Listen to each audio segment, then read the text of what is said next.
सह्याद्रीच्या कुशीत वसलेलं हे आहे आपलं पवन मावळ। याच मावळच्या दऱ्याखोऱ्यातून वाहणारी आणि आपल्या काठावर वसलेल्या शेकडो गावांची, त्याचबरोबर संपूर्ण पिंपरी चिंचवड शहराची तहान भागवणारी ही आहे आपली पवना माई। निसर्ग संपदेनं समृद्ध असलेला हा भाग, पण इथे सगळ्यात मोठी समस्या होती ती रस्त्यांची। रस्त्यांअभावी शहरात जाणारा विद्यार्थी व कामगार वर्ग, दुग्ध व्यावसायिक, शेतकरी आणि पर्यटकांची मोठी गैरसोय होत होती। परंतु गेल्या 5 वर्षात पवन मावळनं कात टाकलीय। जुने अरुंद रस्ते आता मजबूत व प्रशस्त होत आहेत। हा आहे सोमाटणे ते कडधे रस्ता आणि हा आहे सोमाटणे ते प्रति शिर्डी शिरगाव आणि संत तुकाराम सहकारी साखर कारखान्याकडे जाणारा रस्ता। पवन मावळातील रहदारीच्या दृष्टीनं अतिशय महत्त्वाच्या अशा या 2 रस्त्यांच्या सुधारणेमुळे सोमाटणे गावासह सुमारे 20 ते 25 गावातील वाहतूक सुरळीत आणि सुरक्षित झाली आहे।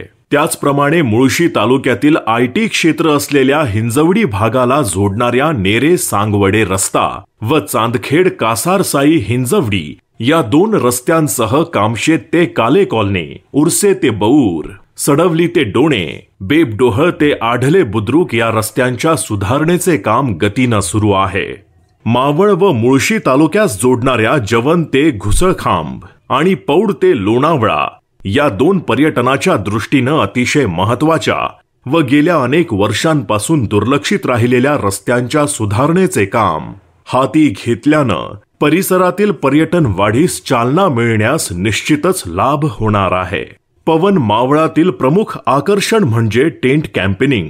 या व्यवसायास चालना देण्यासाठी पवना धरणालगतचा आपटी ते गेव्हंडे, तुंग ते कोळे चाफेसर या 2 महत्त्वाच्या रस्त्यांची सुधारणा केली। हा आहे कडधे ते आरडव गावांना जोडणारा पवना नदीवरील पूल।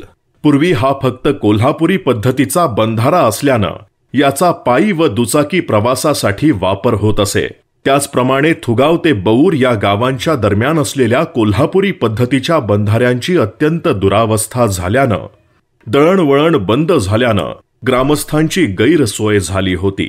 या ठिकाणी नवीन पद्धतीनं कोल्हापुरी पद्धतीचे बंधारे व त्यावर जड वाहतुकीसाठी दुपदरी पूल बांधण्यात आले असून, याच पद्धतीनं शिवणे सडवली आणि गहुंजे ते साळुंब्रे दरम्यान पुलांचे काम अंतिम टप्प्यात आले आहे। त्याचप्रमाणे पिंपरी चिंचवड शहरालगत असलेल्या सांगवडे ते मामुर्डी दरम्यान नवीन पुलाची उभारणी करण्यात येणार असून, बेबड ओहळ व गोंडुब्रे या बंधाऱ्यांची दुरुस्ती केल्यामुळे दळणवळणासह पवन मावळातील सिंचनाच्या पाण्याचा प्रश्न मार्गी लागण्यास निश्चितच लाभ होणार आहे। पवन मावळातील ग्रामीण भागाचा आरोग्याचा प्रश्न अत्यंत गंभीर झाल्यानं या भागात अद्यावत असे काले कॉलनी ग्रामीण रुग्णालयाच्या सुधारणेसाठी सुमारे 2,60,00,000 रुपये निधी खर्च करून ऑक्सिजन प्लांटसह सर्व अद्यावत वैद्यकीय सुविधा उपलब्ध करून दिल्या आहेत। याच सोबत गेल्या अनेक वर्षांपासून प्रलंबित राहिलेल्या माझ्या पवना धरणग्रस्तांच्या पुनर्वसनाचा प्रश्न मार्गी लागल्यानं शेतकऱ्यांमध्ये समाधानाचे वातावरण पसरले आहे।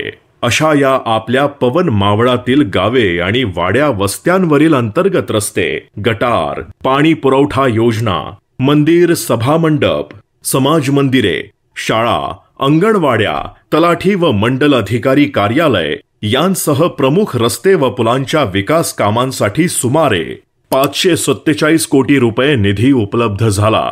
बदल घडतोय तो फक्त जनतेच्या भक्कम पाठिंब्यामुळे। जनतेचा विश्वास सार्थ ठरतोय, आपला मावळ समृद्ध होतोय।